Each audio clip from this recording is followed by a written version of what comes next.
8 ജീവനുകൾ അപകടത്തിൽപ്പെട്ടിട്ട് രണ്ടാം ദിവസത്തിലേക്ക് കടക്കുകയാണ്. ഇതുവരെയും രക്ഷാപ്രവർത്തകർക്ക് അപകടത്തിൽപ്പെട്ടവരുടെ അടുത്തേക്ക് എത്താനായിട്ടില്ല. 2 എഞ്ചിനീയർമാരും 6 തൊഴിലാളികളുമാണ് അപകടത്തിൽപ്പെട്ടത്.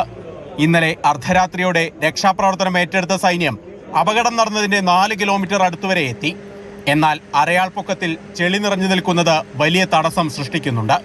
ഇതോടൊപ്പം ടണലിനകത്തെ വെള്ളത്തിന്റെ അളവ് ഉയർന്നു നിൽക്കുന്നതും പ്രതിസന്ധിയാണ്. കൂടുതൽ ശേഷിയുള്ള മോട്ടോറുകളും ഹോസുകളും ഉപയോഗിച്ച് വെള്ളവും ചെളിയും നീക്കം ചെയ്യുന്നതിനായി എത്തിച്ചിട്ടുണ്ട്. ഇത് നീക്കം ചെയ്താൽ മാത്രമേ ദൗത്യസംഘത്തിന് മുന്നോട്ട് പോകാനാവൂ.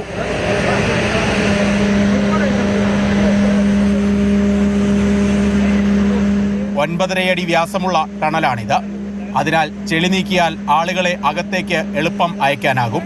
ബദൽ മാർഗം എന്ന നിലയിൽ ടണലിന് പുറത്തുകൂടി അപകടം നടന്ന ഭാഗത്തേക്ക് കടക്കാനുള്ള ശ്രമവും ദൗത്യസംഘം നോക്കിയിരുന്നു. എന്നാൽ പ്രായോഗിക തടസ്സങ്ങൾ ഉണ്ടെന്നാണ് വിലയിരുത്തൽ. ഇത്തരം സാഹചര്യങ്ങളിൽ പ്രവർത്തിച്ചു പരിചയമുള്ള റാറ്റ് മൈനേഴ്സിന്റെ സഹായം తేడాനും తీర్మానించిട്ടുണ്ട്.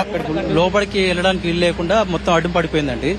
అక్కడికి వెళ్ళి రెస్క్యూ చేయాలన్నా మొత్తం వాటర్ వస్తున్నాయి కంటిన్యూగా. మోకాళ్ళలో బురద ఉంది.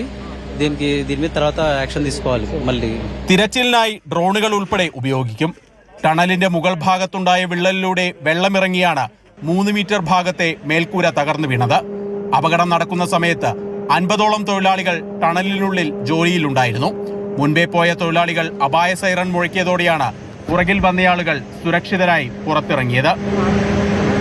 മാതൃഭൂമി ന്യൂസ്, ബംഗളൂരു.